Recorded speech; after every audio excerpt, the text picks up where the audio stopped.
Queridos amigos, sejam bem-vindos ao canal Videira Espírita. Meu nome é Cristina Brito e este é o programa Projeto 15 Minutos, o Evangelho segundo o Espiritismo. Aqui estudamos diariamente a terceira obra básica da doutrina espírita, codificada por Allan Kardec, o Evangelho segundo o Espiritismo. Estamos atualmente estudando o capítulo 10. Bem-aventurados aqueles que são misericordiosos. E vamos ver hoje aqui, a partir do item 11. O subtítulo é: Não julgueis a fim de que não sejais julgados. Aquele que estiver sem pecado, lhe atire a primeira pedra. Então, no item 11, Kardec destaca os versículos 1 e 2 do capítulo 7 de Mateus, ainda o Sermão da Montanha. E Jesus nos diz: Não julgueis, a fim de que não sejais julgados, porque vós sereis julgados segundo houverdes julgado os outros. E se servirá para convosco da mesma medida da qual vos servistes para com eles. Então, não vamos esquecer que o julgamento se dá através do nosso mais inclemente juiz, a nossa própria consciência. No item 12, nós temos uma outra passagem destacada por Kardec, desta vez do Evangelho narrado por João, no capítulo 8, no versículos de 3 a 11. É a passagem da mulher adúltera. Então, nós temos, nos conta João: Então os escribas e os fariseus, aqueles homens do templo, muito rigorosos no cumprimento das formalidades da lei judaica e que viviam sempre atrás de Jesus, armando-lhe certas armadilhas, não é? Pegadinhas, para ver se conseguiam culpabilizar Jesus por alguma, vamos dizer assim, descumprimento da lei mosaica. Mas Jesus disse que veio cumprir a lei, dar cumprimento à lei. Só que ele não estava falando da lei mosaica, e sim da lei de Deus, não é? Os judeus consideravam que a lei mosaica deveria ser tão cumprida quanto a própria lei de Deus. Mas não Jesus. Jesus, como enviado de Deus, veio dar cumprimento às leis de Deus, não é? Não vamos esquecer que a lei mosaica, ou seja, as leis que Moisés promulgou, foram para ajudar a conter o primitivismo daquele povo naquele tempo. Então, ele fez várias leis que são regras que envolvem até mesmo lavar as mãos, por exemplo. E Jesus chegou a ser cobrado por isso, não é? Quando ele diz que o mal não é o que entra pela boca, mas sim o que sai pela boca.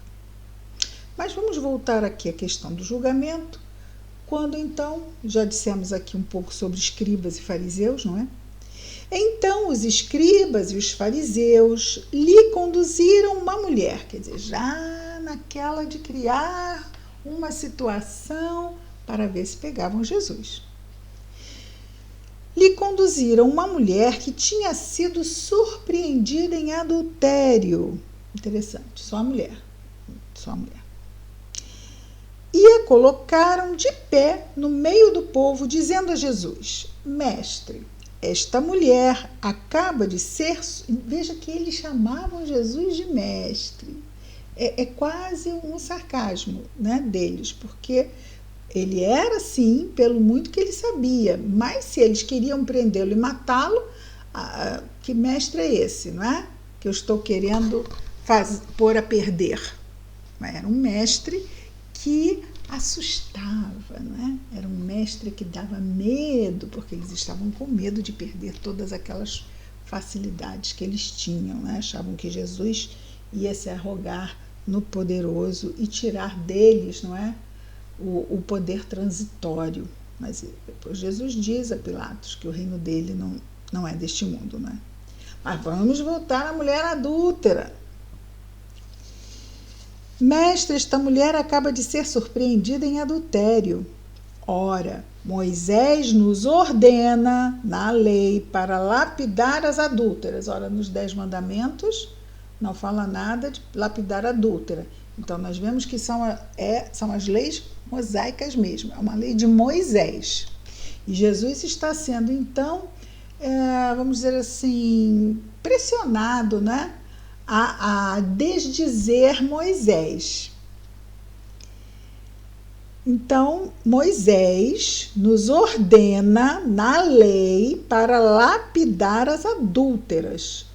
Qual é, pois, sobre isso o vosso sentimento?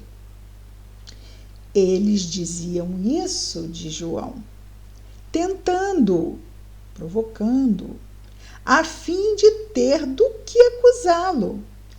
Mas Jesus, baixando-se, escrevia com o dedo sobre a terra. E João não diz sobre o que Jesus escrevia sobre a terra. Como continuassem a interrogá-lo, ele se ergueu e lhes disse: aquele dentre vós que estiver sem pecado, lhe atire a primeira pedra.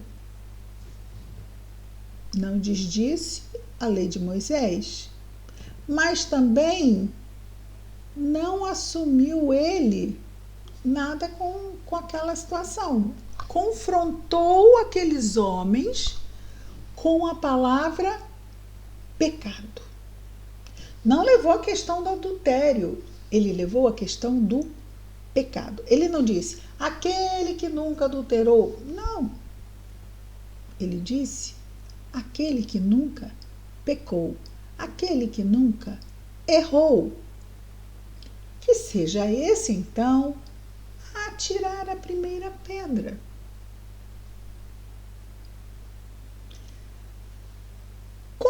Bom, isso nós já vimos. Depois que ele disse isso, atire a primeira pedra, quem estiver sem pecado. Depois, abaixando-se de novo, continuou a escrever sobre a terra. Mas eles, ouvindo-o falar assim, se retiraram um após outro, os velhos saindo primeiro. Quanto mais se vive, mais se erra, não é? E assim Jesus permaneceu só, com a mulher que estava no meio da praça. Todos que levaram a mulher foram embora e deixaram lá a mulher com Jesus. Então Jesus, se levantando, lhe disse: mulher, onde estão vossos acusadores? Ninguém vos condenou. Ninguém vos condenou? É uma pergunta, desculpe. Então Jesus, se levantando, lhe disse: mulher, onde estão os vossos acusadores? Ninguém vos condenou? Ela lhe disse: não, Senhor.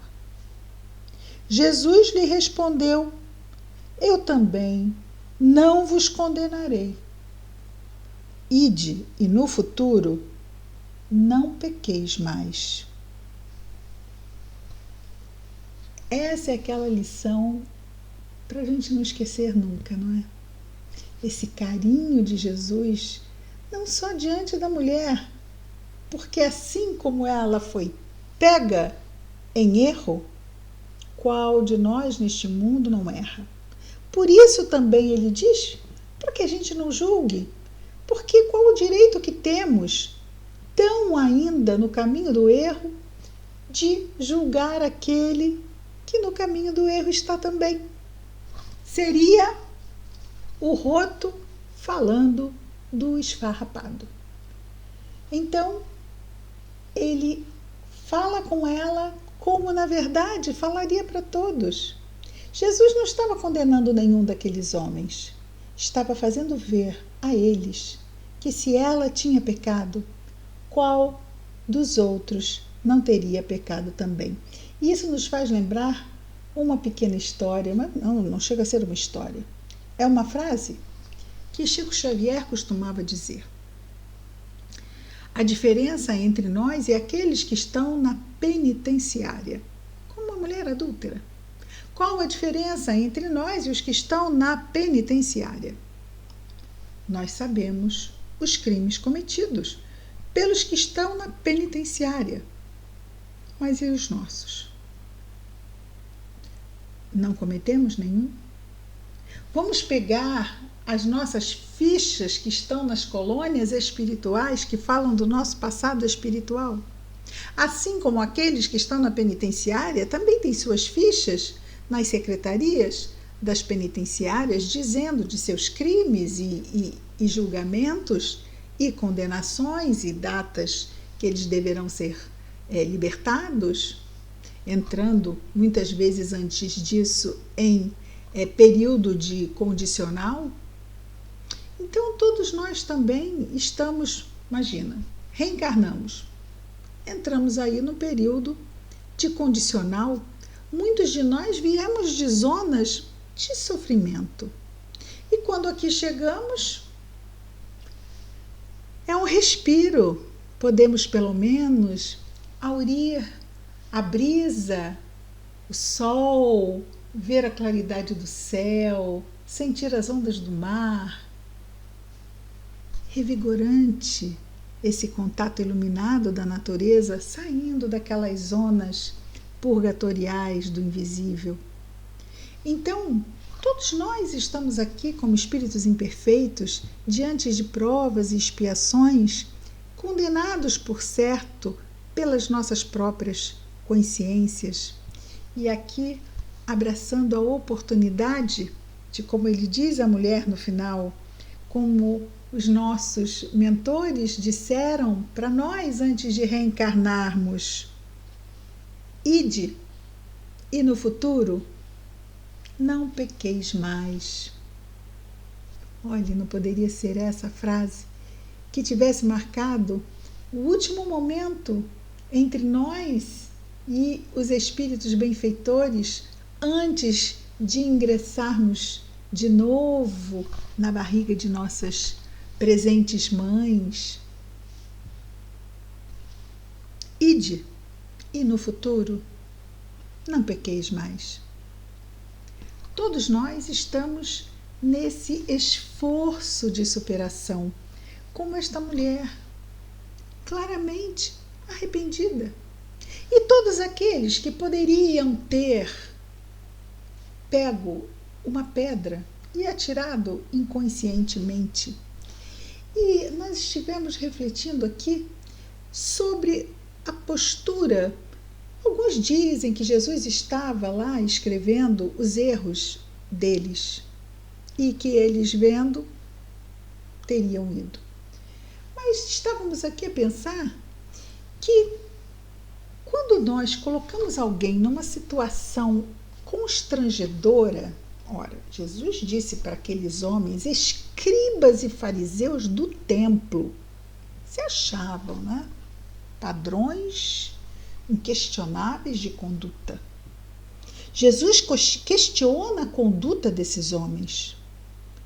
E nós pensamos se não teria sido uma atitude caridosa de não olhar com aquele olhar de Jesus para eles. Seria um olhar extremamente constrangedor, não é?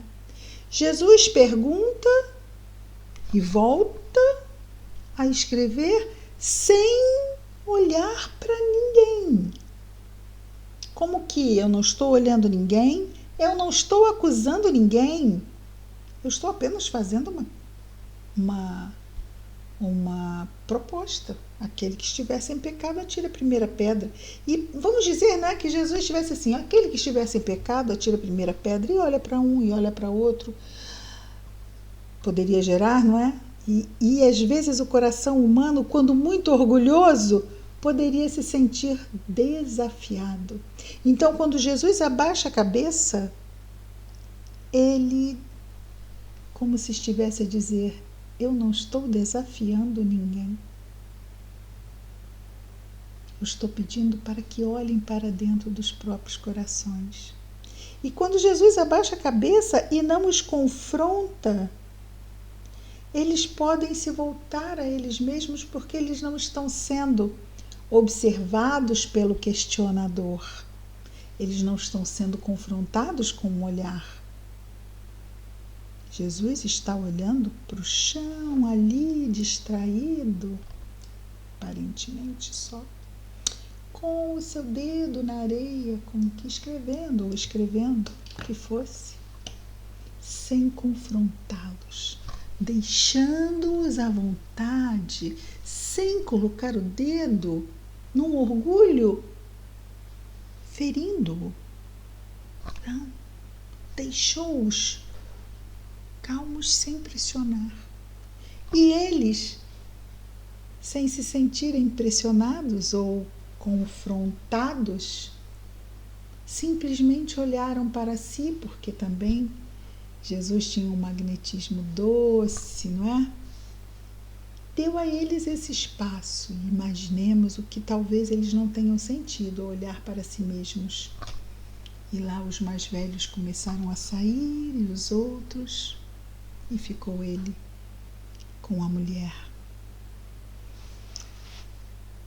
adúltera. Adultério é traição, e quando nós erramos, estamos traindo a nossa própria consciência. Então, qual de nós, não é? Amanhã vamos ver, então, os comentários de Kardec sobre essas duas passagens destacadas no item 11 e 12.